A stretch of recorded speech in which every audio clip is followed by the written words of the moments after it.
प्रिय विद्यार्थी मित्रों, केम छो? सारू। आज આપણે એસ વિભાગમાં પાંચમો લેક્ચર પહોંચ્યા, ચેપ્ટર પૂરું થવા આવશે। આપણે આજે વાત કરીશું કાર્બોનેટ, સમૂહ 2 ના તત્વના carbonate. Beryllium carbonate, magnesium, calcium, strontium અને બેરિયમ। આમાંથી બેરિલિયમ કાર્બોનેટ છે એ દ્રાવ્ય છે, બાકી બધા જ અલ્પ દ્રાવ્ય હોય છે, દ્રાવ્યતા ઓછી હોય છે। કારણ બેરિલિયમ કાર્બોનેટ કેમ મેળવી શકાય? બેરિલિયમ હાઇડ્રોક્સાઇડમાંથી CO2 વાયુ પસાર કરતા બેરિલિયમ કાર્બોનેટ અવક્ષેપિત કરી શકાય છે। એટલે મેગ્નેશિયમ હાઇડ્રોક્સાઇડમાંથી આ રીતે CO2 વાયુ પસાર કરો તો મેળવી શકાય। હવે બેરિલિયમ કાર્બોનેટમાં બેરિલિયમ કદમાં નાનું, આની જલીયકરણ એન્થાલ્પી વધારે, લેટાઇસ એન્થાલ્પી ઓછી, એટલે બેરિલિયમ કાર્બોનેટ પાણીમાં દ્રાવ્ય છે।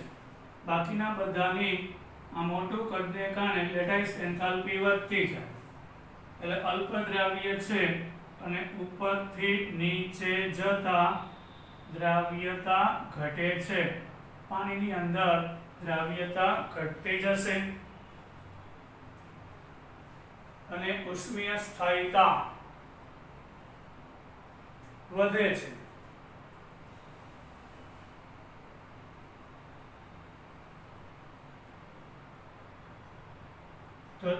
તો દ્રાવ્યતા ઓછી હોય ને, એટલે ઉષ્મીય સ્થાયીતા વધતી જશે। હવે આપણે સમૂહ 2 ના તત્વના સલ્ફેટની વાત કરીએ। હવે સમૂહ 2 ના બધા સલ્ફેટ આ કાર્બોનેટ હતા।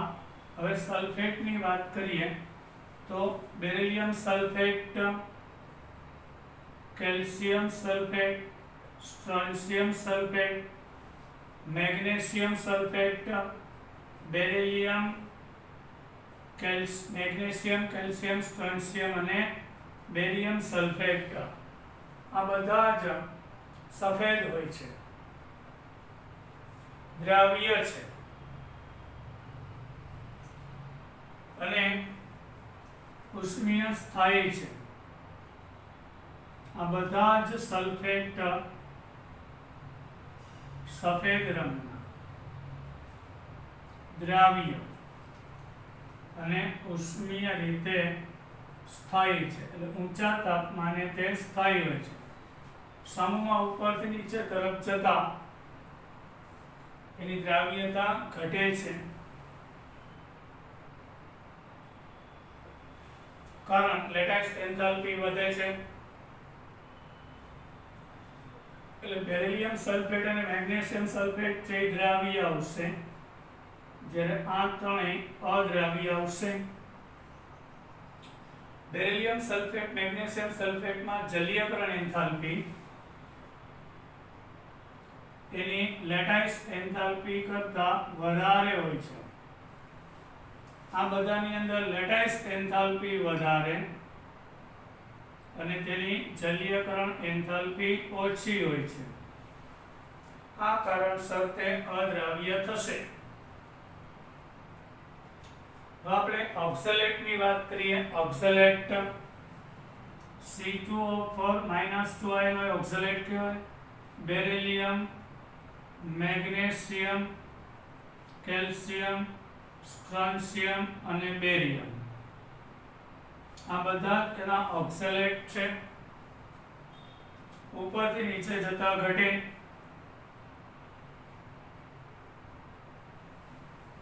હવે એનું કારણ પૂછાય તો એની જલીયકરણ એન્થાલ્પી ઘટતી જાય અને લેટાઇસ એન્થાલ્પી વધતી જાય છે, આ એનું કારણ।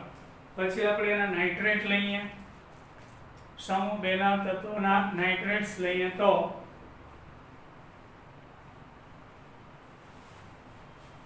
નાઇટ્રેટ, સમૂહ 2 ના તત્વના નાઇટ્રેટની આપણે વાત કરીએ તો નાઇટ્રેટના કેસમાં શું થાય છે? તો કે તેના કાર્બોનેટને સમૂહ 2 ના કાર્બોનેટને મંદ HNO3 માં ઓગાળતા બનાવી શકાય. એટલે બેરિલિયમ કાર્બોનેટને HNO3 માં ઓગાળો એટલે બેરિલિયમ નાઇટ્રેટ કાર્બન ડાયોક્સાઇડ અને પાણી આપશે. આથી મેગ્નેશિયમ કેલ્શિયમ એના નાઇટ્રેટ બનાવી શકાય. અને આ બધા જ નાઇટ્રેટ સમૂહ M એટલે સમૂહ 2 નું તત્વ એને ગરમ કરતા એનું ઉષ્મીય વિઘટન થાય. એમાંથી મેટલનો ઓક્સાઇડ NO2 અને O2 વાયુ આપશે. ઉદાહરણ લઈ લે બેરિલિયમ નાઇટ્રેટ લેતા. ચલો મેગ્નેશિયમ નાઇટ્રેટ લઈએ. ગરમ કરતા મેગ્નેશિયમ ઓક્સાઇડ 4NO2 અને O2 આપશે. હવે ઉત્તાપીય પ્રક્રિયા એટલે ઊંચા તાપમાને થતી પ્રક્રિયામાં સ્ટ્રોન્શિયમ અને બેરિયમનો ઉપયોગ થાય છે. આપણે સ્ટ્રોન્શિયમ નાઇટ્રેટ લઈએ કે બેરિયમ નાઇટ્રેટ તો જ્યોત કસોટીમાં આ લીલો રંગ આપે છે, જ્યારે સ્ટ્રોન્શિયમ છે રેડ લાલ રંગ આપે છે. ઊંચા તાપમાને નાઇટ્રેટને ગરમ કરતા જ્યોત કસોટીમાં તે લાલ અને લીલો રંગ આપે છે. જ્યારે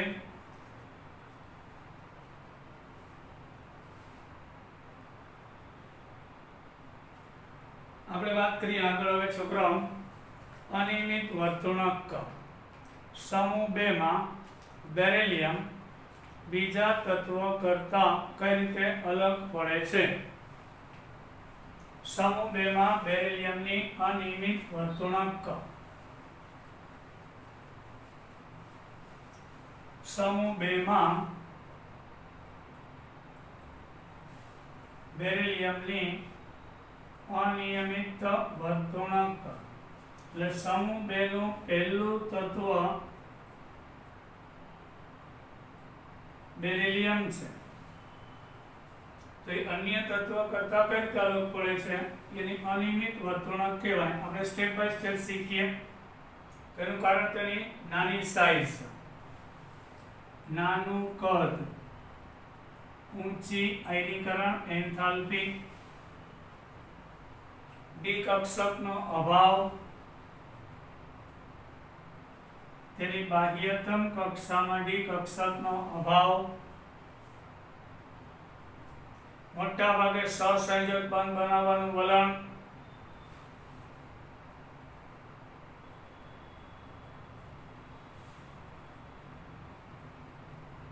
બાકીના બધામાં આયોનિક બંધનું વલણ હોય, અને પાછું તેના ક્ષાર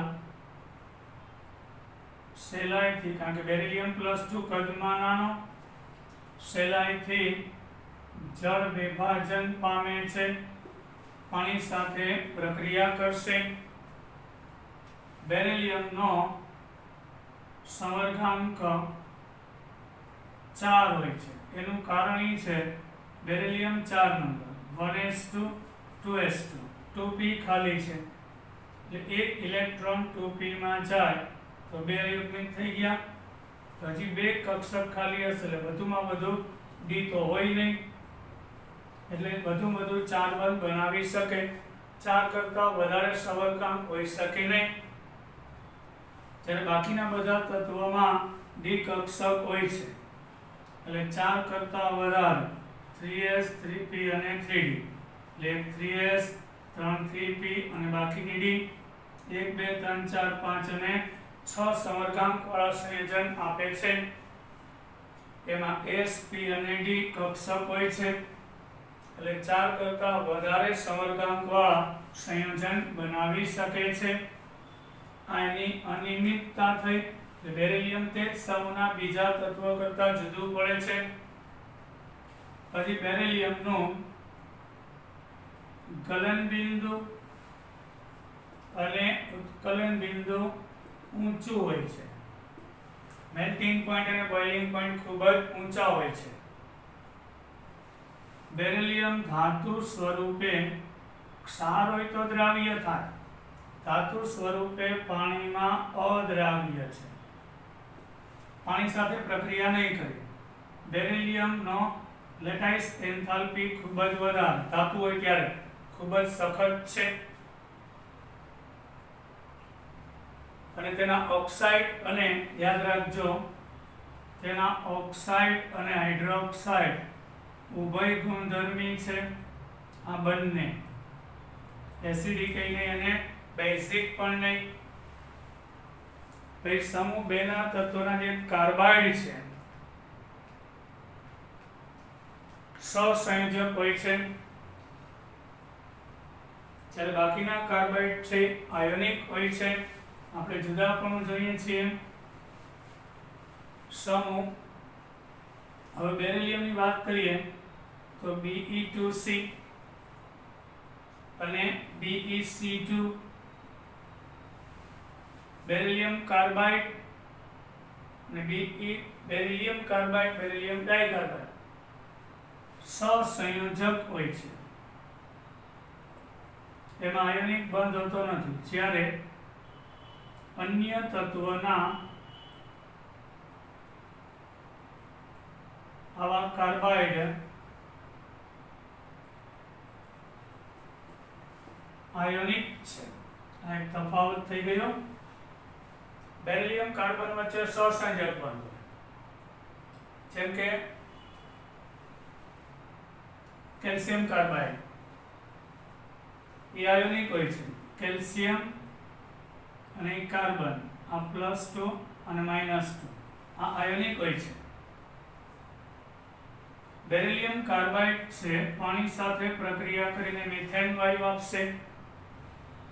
બેરિલિયમ કાર્બાઇડ પાણી સાથે પ્રક્રિયા કરી અહીં બેરિલિયમ ઓક્સાઇડ વત્તા CH4 મિથેન વાયુ આપશે. જ્યારે મેગ્નેશિયમ કાર્બાઇડ Mg2C3 એનું જળ વિભાજન થાય તેમાંથી પ્રોપીન વાયુ આપશે. પ્રોપીન વાયુ આપશે CH3C ટ્રિપલ બોન્ડ CH અને મેગ્નેશિયમ હાઇડ્રોક્સાઇડ આપશે. પ્રોપીન ગેસ આપશે. જ્યારે કેલ્શિયમ કાર્બાઇડ બેરિયમ કાર્બાઇડ અને સ્ટ્રોન્શિયમ કાર્બાઇડ એસિટિલિન વાયુ આપશે. બરાબર. કેલ્શિયમ કાર્બાઇડ લઈએ, પછી સ્ટ્રોન્શિયમ કાર્બાઇડ લઈએ અને બેરિયમ કાર્બાઇડ લઈએ. આ બધા પાણી સાથે પ્રક્રિયા કરે તો એમાંથી C2H2 મતલબ કે એસિટિલિન વાયુ આપે છે અને એ ધાતુના ઓક્સાઇડ બની જશે.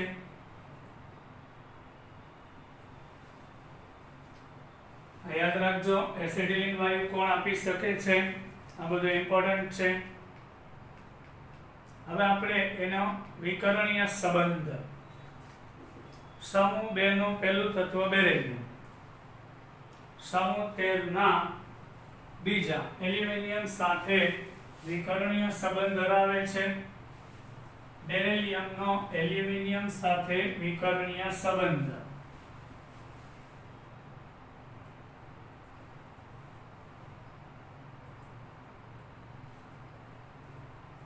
ડાયગોનલ રિલેશનશિપ કહેવાય છે.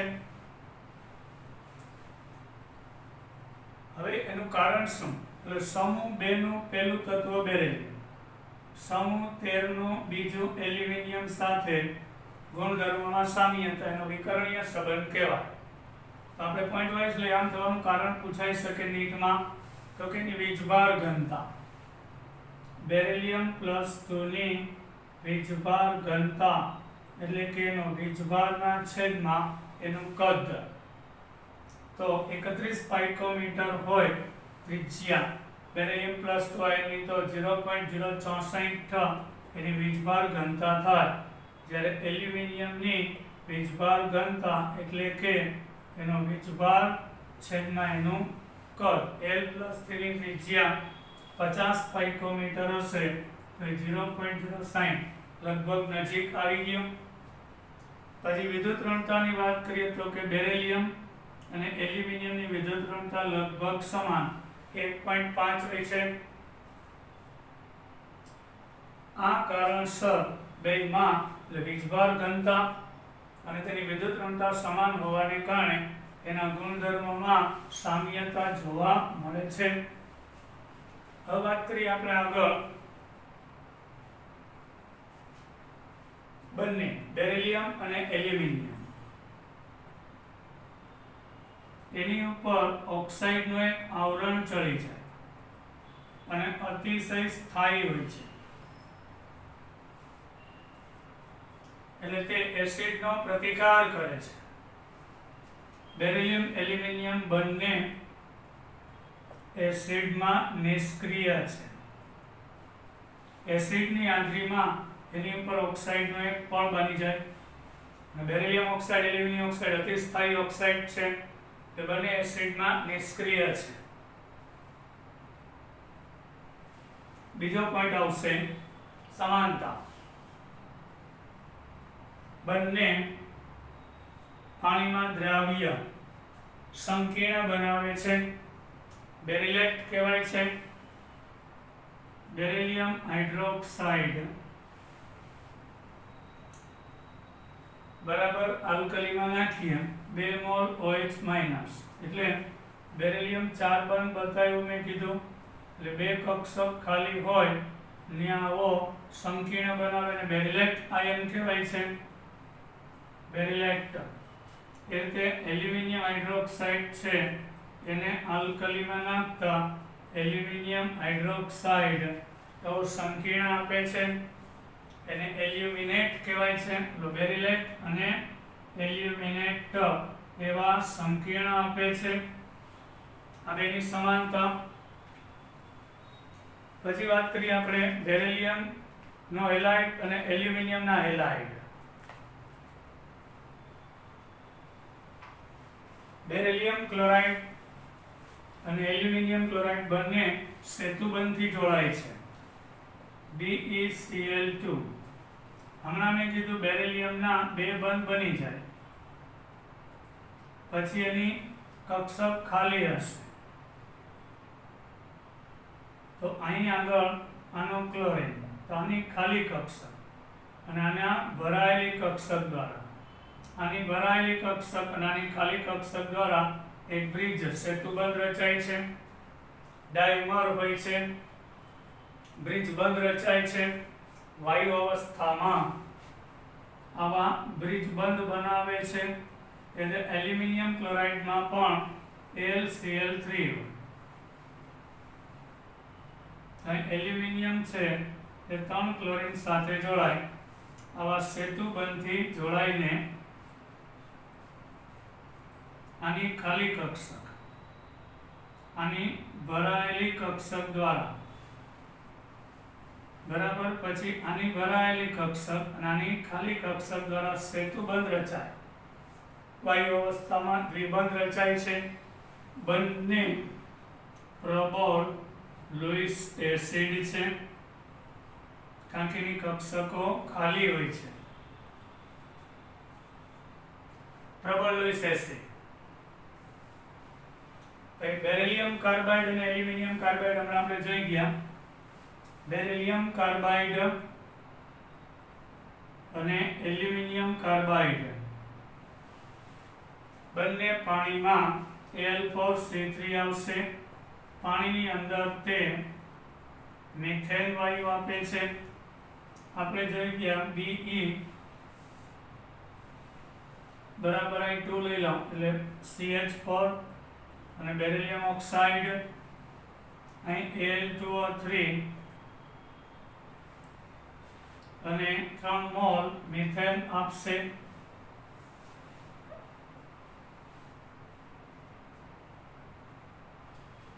હવે 6 ઓક્સિજન 3 દુ 6 2 એલ્યુમિનિયમ 3 કાર્બન હાઇડ્રોજન 12 આ રીતે બનાવે છે, મિથેન વાયુ આપશે 2.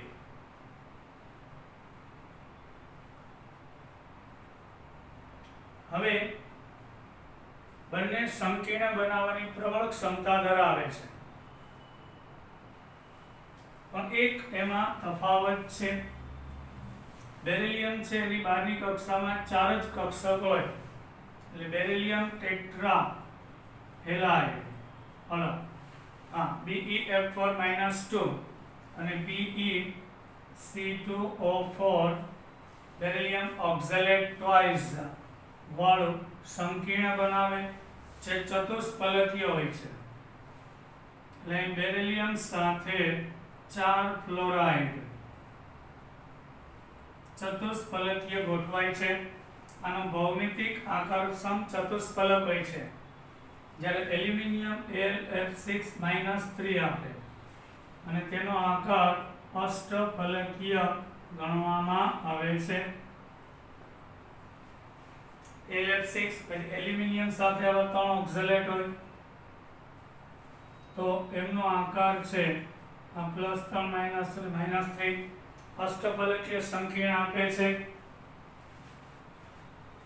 હવે આપણે એના નિષ્કર્ષણની વાત કરીશું. નિષ્કર્ષણ કઈ રીતે કરી શકાય? સમૂહ 2 ના તત્વનું નિષ્કર્ષણ એના ક્ષારમાંથી, એના ખનિજોમાંથી ધાતુ મેળવવાની ક્રિયા, મતલબ નિષ્કર્ષણ. તો પહેલા આપણે લઈએ મેગ્નેશિયમ ધાતુનું નિષ્કર્ષણ. મેગ્નેસાઇટમાંથી મેગ્નેશિયમ મેળવી શકાય.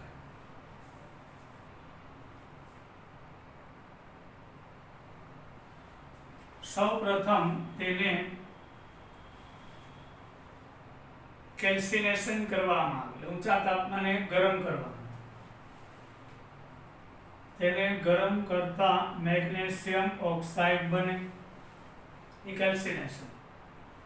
પછી એમાં કાર્બન અને ક્લોરીન વાયુ પસાર કરવામાં આવે, એટલે કાર્બન મોનોક્સાઇડ અને MgCl2 બનશે.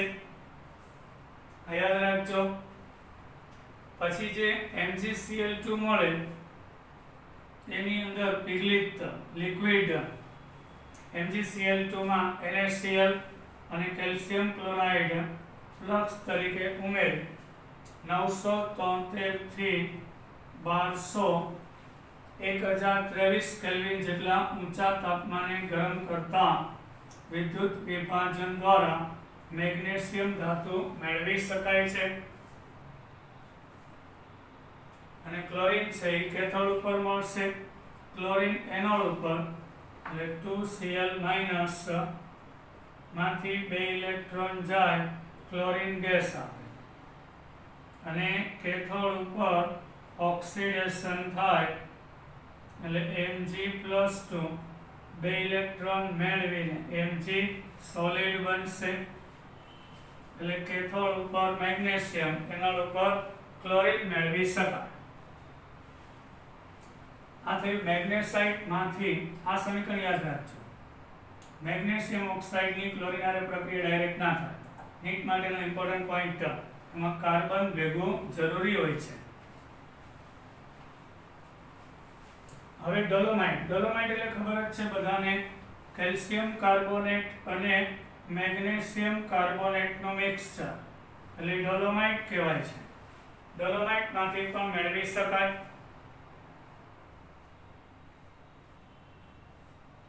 હવે એને ગરમ કરવામાં આવે એટલે એમાંથી તો પહેલા તો 2CO2 જાય, એટલે કેલ્શિયમ ઓક્સાઇડ અને મેગ્નેશિયમ ઓક્સાઇડમાં ફેરવવામાં આવે.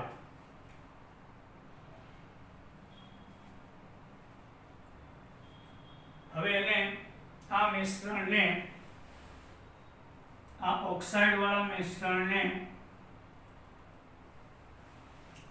ફેરોસિલિકોન સાથે, FeSi ફેરોસિલિકોન સાથે નીચા દબાણે અને 1273 કેલ્વિન તાપમાને ગરમ કરતા 2 મોલ મેગ્નેશિયમ આયન વત્તા કેલ્શિયમ સિલિકેટ બનશે. આ ડોલોમાઇટ માંથી મેળવવાની પદ્ધતિ આપણે શીખીએ છીએ, યાદ રાખજો. હવે આપણે પછી એને સેપરેટ કરીને મેળવી શકાય છે. પછી આવશે કાર્નેલાઇટ માંથી. કાર્નેલાઇટ માંથી પણ મેગ્નેશિયમ મેળવી શકાય છે. કાર્નેલાઇટ એટલે શું છોકરાઓ? KCl MgCl2 અને 6H2O છે. તેને HCl વાયુ સાથે પસાર કરી પાણી દૂર કરવામાં આવે. HCl ગેસ એટલે નિર્જળ પાણી વગરનું KCl અને MgCl2 મળશે. પછી એનું વિદ્યુત વિભાજન કરવાનું.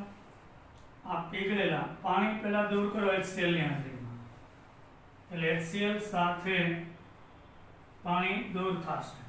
પછી પીગલિત KCl MgCl2 ના મિશ્રણનું વિદ્યુત વિભાજન કરતા મેગ્નેશિયમ ધાતુ માંથી મેગ્નેશિયમ કેથોડ ઉપર મળશે અને ક્લોરીન વાયુ એનોડ ઉપર મેળવી શકાય છે. ભાઈ ચોથી રીત છે દરિયાના પાણીમાંથી, સી વોટર. દરિયાના પાણીમાંથી પણ મેગ્નેશિયમ મેળવી શકાય છે.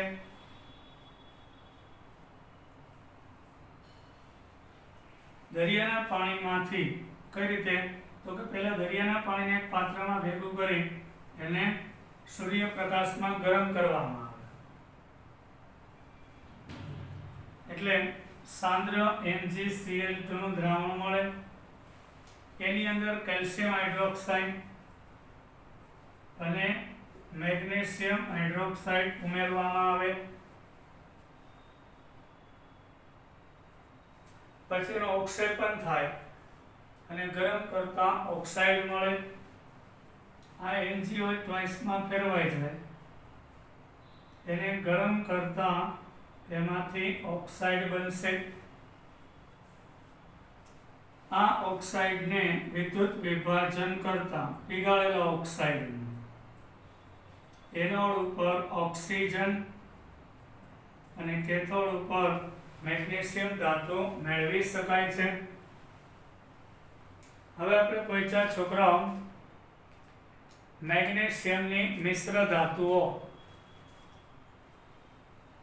મેગ્નેશિયમની મિશ્ર ધાતુઓ. આ મેગ્નેશિયમનું નિષ્કર્ષણ હતું. હવે મેગ્નેશિયમની મિશ્ર ધાતુઓ એલોયસ કહેવાય છે. તે વાહન ઉદ્યોગની અંદર અને એરોપ્લેનના ભાગ બનાવવામાં વપરાય છે.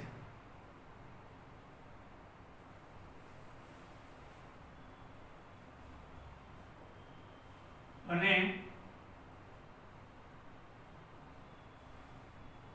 એરોપ્લેનના ભાગો બનાવવામાં વપરાય છે. એમાં 90% મેગ્નેશિયમ, 2 થી 9% એલ્યુમિનિયમ અને 1% ઝીંક હોય છે.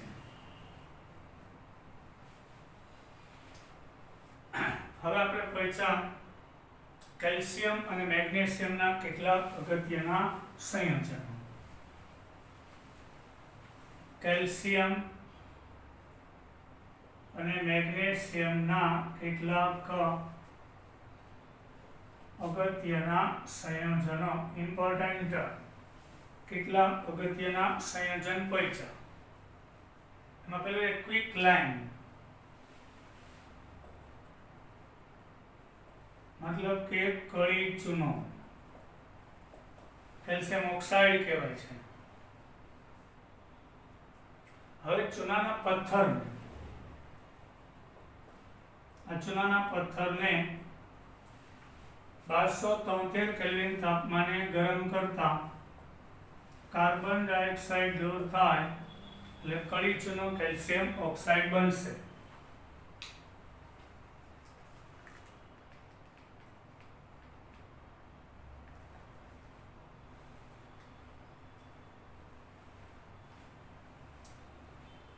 કેલ્શિયમ કાર્બોનેટ ચૂનાનો પથ્થર જમીનમાં પુષ્કળ મળે. ગરમ કરો 1273 એટલે બંધ પાત્રમાં CO2 ને કેલ્શિયમ ઓક્સાઇડ આપે. CO2 દૂર કરતા જાવ એટલે શુદ્ધ કેલ્શિયમ ઓક્સાઇડ મળી જશે. હવે એને ઓક્સી હાઇડ્રોજન જ્યોત સાથે ગરમ કરતા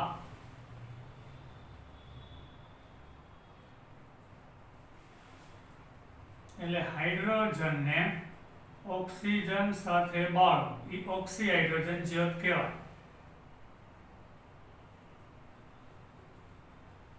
પ્રકાશિત થાય છે, એકદમ પ્રજ્વલિત થાય છે. તે હવામાંથી કાર્બન ડાયોક્સાઇડ શોષે. કેલ્શિયમ ઓક્સાઇડ છે હવામાંથી કાર્બન ડાયોક્સાઇડ શોષી કેલ્શિયમ કાર્બોનેટ કે હવામાંથી આ ભેજ શોષક છે, ભેજ શોષી અને કેલ્શિયમ હાઇડ્રોક્સાઇડમાં ફેરવાઈ જાય છે કળી ચૂનો.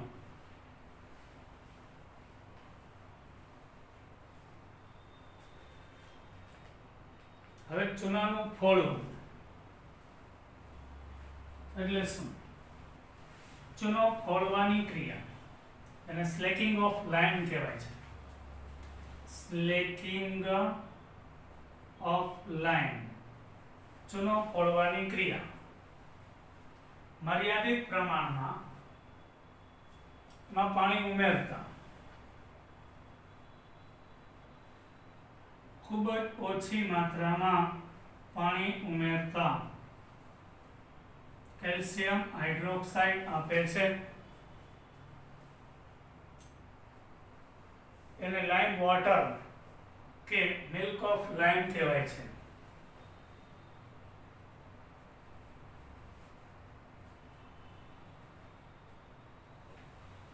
લાઇમ વોટર કે મિલ્ક ઓફ લાઇમ કહેવામાં આવે છે. અને તે બ્લીચિંગ પાવડર બનાવવામાં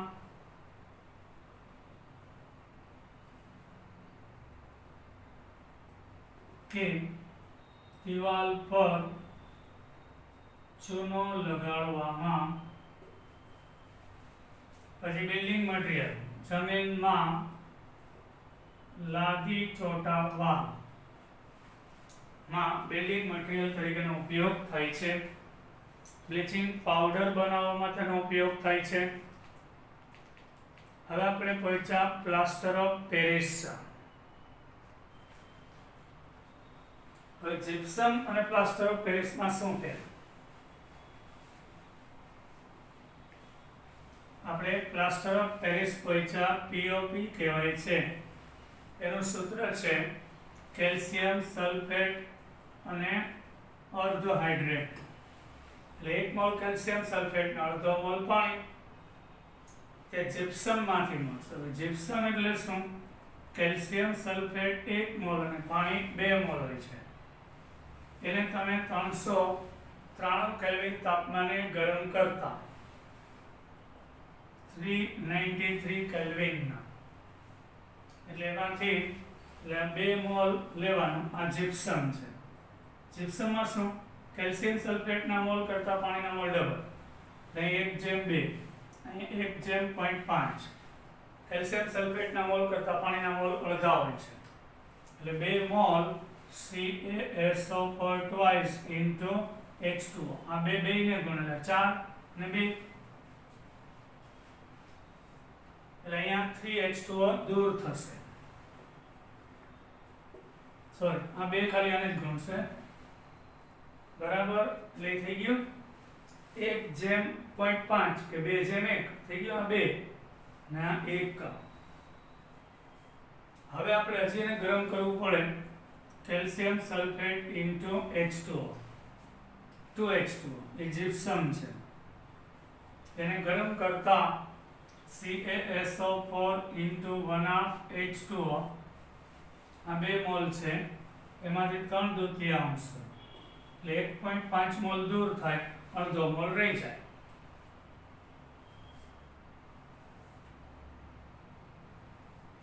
જ્યારે તેના વજનથી 1/3 ભાગ જેટલું પાણી ઉમેરો તો તે સખત બની જાય છે. POP માં તેના વજનથી 1/3 ભાગનું પાણી ઉમેરતા તે સખત બની જાય છે, હાર્ડ. હવે આને calcium sulphate plaster of Paris ને 473 કેલ્વિન એટલે 200 સેલ્સિયસ તાપમાને ગરમ કરતા નિર્જળ પાણી વગરનો કેલ્શિયમ સલ્ફેટ મૃત બળેલો POP કહે છે. મૃત બળેલો પ્લાસ્ટર ઓફ પેરિસ જે કંઈ કામ આવતો નથી. હવે POP નો ઉપયોગ કોઈને ફ્રેક્ચર થયું હોય તો પ્લાસ્ટર ની અંદર, પાટાપિંડીમાં, હોસ્પિટલની અંદર, બરાબર, પાટાપિંડીની અંદર, કાસ્ટિંગ, મોલ્ડિંગ, કાસ્ટિંગમાં, પછી બીબા બનાવવામાં. સોની લોકો છે એના બીબા બનાવતા હોય, એની અંદર બરાબર કોઈ ધાતુ નાખીને એવો આકાર આપી શકાય છે. પછી દંત વિદ્યામાં ડેન્ટિસ્ટ લોકો પાસે દાંતની બત્રીસી બનાવી હોય તો POP નું ચોકઠું બનાવીને બનાવવામાં આવે છે. દંત વિદ્યામાં પણ તેનો ઉપયોગ થાય છે. હવે આપણે પૂછ્યા મેગ્નેશિયમ સલ્ફેટ.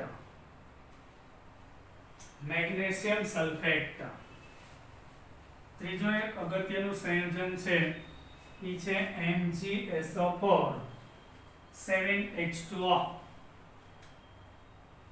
મેગ્નેશિયમ સલ્ફેટ છે એ 7H2O છે, સર્જક.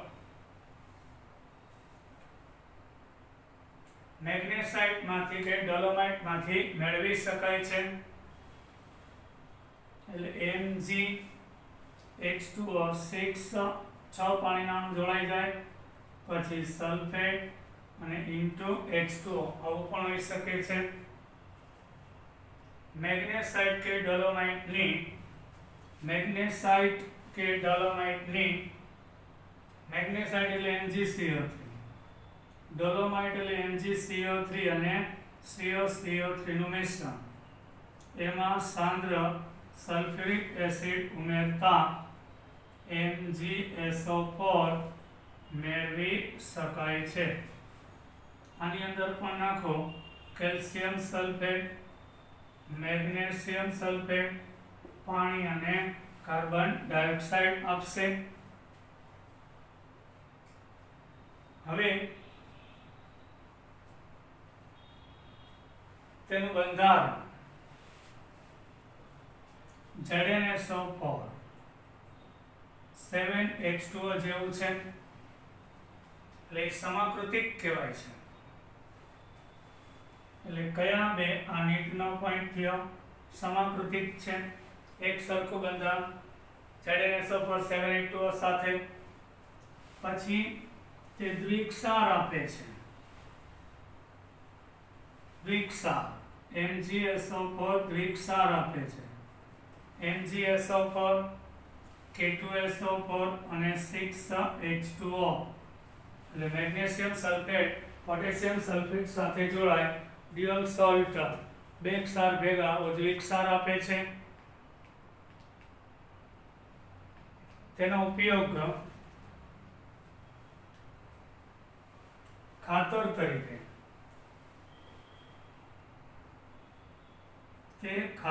તરીકે ઉપયોગી છે. ફર્ટિલાઇઝર કહેવાય છે. ખાતર તે પોટાશ મેગ્નેસિસ તરીકે જાણીતું છે. ખાતરનું નામ પોટાશ.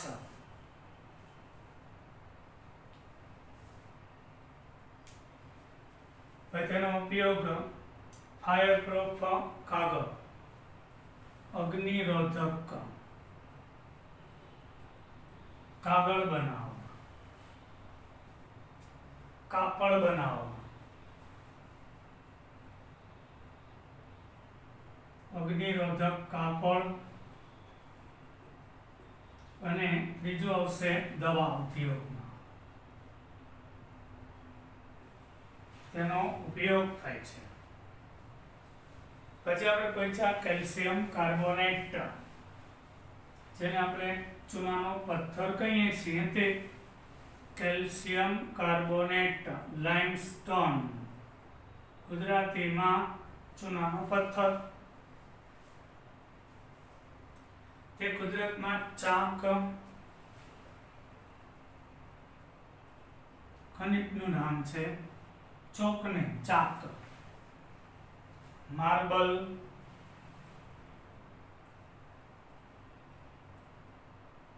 કોરલ્સ, કેલ્સાઇટ અને એરેગોનાઇટ સ્વરૂપે જમીનમાંથી મળી આવે છે. અને મેગ્નેશિયમ સાથે ડોલોમાઇટ હમણાં જોઈ ગયા સ્વરૂપે હોય છે. કેલ્શિયમ કાર્બોનેટ ને MgCl મિશ્રણ જમીનમાંથી મળતો ડોલોમાઇટ, તેનો ઉપયોગ CaCO3 નો ઉપયોગ આયનના નિષ્કર્ષણમાં ફ્લક્સ તરીકે, એટલે કે લોખંડના જે ઓક્સાઇડ છે એનું ગલનબિંદુ ખૂબ જ ઊંચું હોય. કેલ્શિયમ કાર્બોનેટ નાખો એટલે ગલનબિંદુ નીચું આવે. પછી અન્ય ઉપયોગમાં આવશે ટૂથપેસ્ટ બનાવવામાં, જે દાંતને ચમક આપે છે. ટૂથપેસ્ટની બનાવટમાં ચિગમ બનાવવામાં, ચેવિંગમ, ચ્યુઇંગમ બનાવવામાં કેલ્શિયમ કાર્બોનેટ હોય છે. ઉચ્ચ કક્ષાનો કાગળ બનાવવામાં, એકદમ સ્મૂથ ઉચ્ચ કક્ષાનો કાગળ બનાવવામાં, અને કોસ્મેટિકની અંદર મેકઅપ કોસ્મેટિક્સમાં ફિલર તરીકે, પાવડરની બનાવટમાં, બરાબર મોઢે ચોપડાના પાવડરની બનાવટમાં એકદમ પાવડર બારીક ગળેલો કેલ્શિયમ કાર્બોનેટ વપરાય છે. હવે આપણે પૂછ્યા છોકરાઓ Portland cement, Portland cement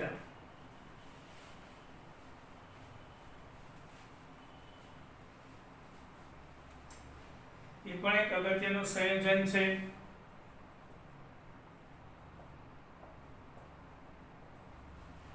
Portland cement, Portland સિમેન્ટમાં ઘણીવાર પૂછાઈ ગયું કેલ્શિયમ ઓક્સાઇડ હોય 50 થી 60%, પછી રેતી સિલિકોન ડાયોક્સાઇડ 20 થી 25%, એલ્યુમિનિયમ ઓક્સાઇડ Al2O3 5 થી 10%, મેગ્નેશિયમ ઓક્સાઇડ 2 થી 3%, આયર્ન ઓક્સાઇડ 1 થી 2%, Fe2O3 1 થી 2%, પોર્ટલેન્ડ સિમેન્ટ ના ઘટકો અને સલ્ફર ટ્રાયોક્સાઇડ એ 1 થી 2% હોય છે. તો પોર્ટલેન્ડ સિમેન્ટ બનાવવામાં આવે છે. સારી કક્ષાના સિમેન્ટમાં એકદમ હાઈ ક્વોલિટીના સિમેન્ટની અંદર રેતી SiO2 અને Al2O3, રેતી અને એલ્યુમિનિયમના ટકાવારીનો ગુણોત્તર 2.5 થી 4 હોય છે. તો એ સારી કક્ષાનો સિમેન્ટ કહેવાય. અથવા તો કેલ્શિયમ ઓક્સાઇડ અને કુલ બધા જ ઓક્સાઇડ SiO2 Al2O3 અને Fe2O3 એનો જે ગુણોત્તર છે એ 2 જેટલો હોવો જોઈએ. તો એક સારી ગુણવત્તાવાળો સિમેન્ટ બનશે. હવે જે આ સિમેન્ટની ગુણવત્તાની વાત થઈ, હવે જે સિમેન્ટ બની ગયા પછી એની અંદર શું હોય છે? ડાઈ કેલ્શિયમ સિલિકેટ હોય છે 2CaOSiO2 એ 26% હોય છે અને આપણે ડાઈ કેલ્શિયમ સિલિકેટ કહેશું. એટલે તમે જુઓ તો Ca2SiO3 કહેવાય. આ ડાઈ કેલ્શિયમ આમ પણ હોય ને આમ પણ હોય, ડાઈ કેલ્શિયમ સિલિકેટ. પછી ટ્રાય કેલ્શિયમ સિલિકેટ એટલે 3CaOSiO2 51% હોય છે, મતલબ Ca3SiO5 આ છે ટ્રાય કેલ્શિયમ સિલિકેટ હોય છે. અને Ca3 ટ્રાય કેલ્શિયમ એલ્યુમિનેટ પણ હોય છે Ca3Al2O6 ટ્રાય કેલ્શિયમ એલ્યુમિનેટ 11% હોય છે. આ સિમેન્ટનો ઉપયોગ બધાને ખબર જ છે, રોડ, ડેમ, પુલ અને રેનફોર્સ્ડ કોન્ક્રીટ, એટલે આપણે છત ભરીએ છીએ એમાં રેનફોર્સ્ડ કોન્ક્રીટમાં એનો ઉપયોગ થાય છે. હવે આપણે જૈવ રાસાયણિક અગત્યતા, મેગ્નેશિયમ અને કેલ્શિયમની જૈવ રાસાયણિક અગત્યતા. મેગ્નેશિયમ અને કેલ્શિયમની જૈવિક અગત્યતા, જૈવ રાસાયણિક ઇમ્પોર્ટન્સ.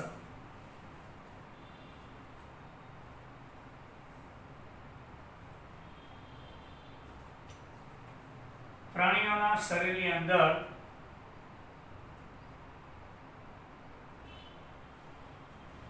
પ્રાણીઓના શરીરમાં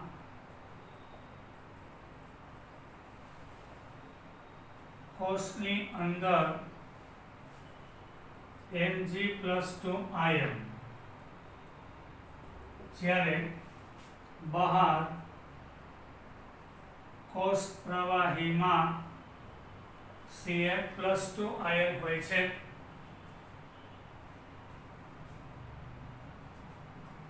Mg+2 અને Ca+2, Mg+2 અને Ca+2 ઘણી બધી ઉત્સેચકીય પ્રક્રિયાઓમાં ભાગ લે છે. આપણા શરીરમાં ઉત્સેચક દ્વારા થતી પ્રક્રિયાઓ, અને આપણા શરીરમાં ઉર્જાનો સંગ્રહ એટીપી સ્વરૂપે થાય છે. શરીરમાં ઉર્જા એટીપી સ્વરૂપે સંગ્રહ પામે છે. તેમાં લિંકેજ જોડાણમાં મેગ્નેશિયમ અને કેલ્શિયમ આયનનો ઉપયોગ થાય છે.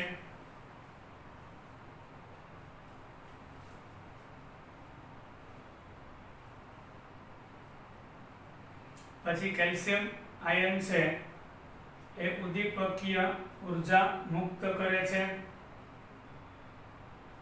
રોજની દૈનિક જરૂરિયાત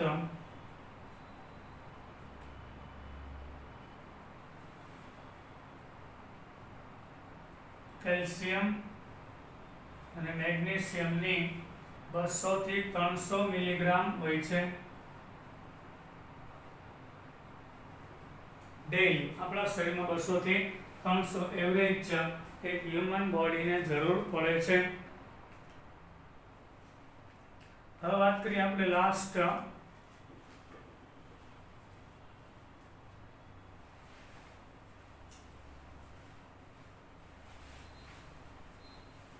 છેલ્લો પોઈન્ટ છે, એટલે ચેપ્ટર પૂરું થશે આજે. હવે MgOH ને મિલ્ક ઓફ મેગ્નેશિયા કહે છે. યાદ રાખજો, milk of magnesia. Na2SO4 10H2O ને ગ્લોબરનો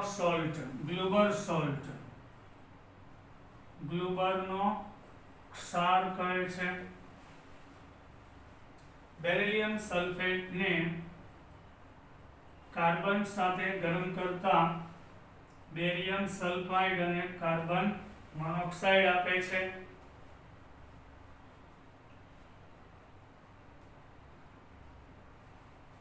મેગ્નેશિયમ પરક્લોરેટ એ સુકવણીકારક પદાર્થ છે. એટલે કે ભેજ શોષક છે. યાદ રાખજો, બધું નવું છે. મેગ્નેશિયમ પરક્લોરેટ સુકવણીકારક પદાર્થ, ભેજ શોષક છે. તેને એનહાઇડ્રોન પણ કહેવાય છે.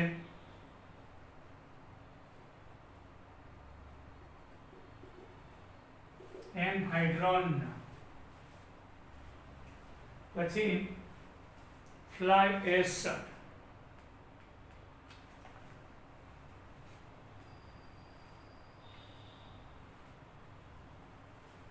કેલ્શિયમ સિલિકેટ,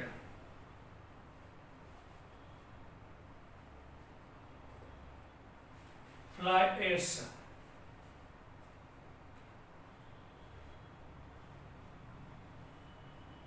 કેલ્શિયમ સિલિકેટ એટલે ફેક્ટરીમાંથી નીકળતો નકામો વેસ્ટેજ, આયર્ન ઉદ્યોગમાંથી, લોખંડની ફેક્ટરીમાંથી નીકળતો નકામો વેસ્ટેજ, એના ગુણધર્મ કેલ્શિયમ સિલિકેટ જેવા છે. એ ફ્લાય એશ તરીકે ઓળખવામાં આવે છે. અહીં આપણું ચેપ્ટર પૂરું થયું છોકરાઓ. બાય. જય હિન્દ.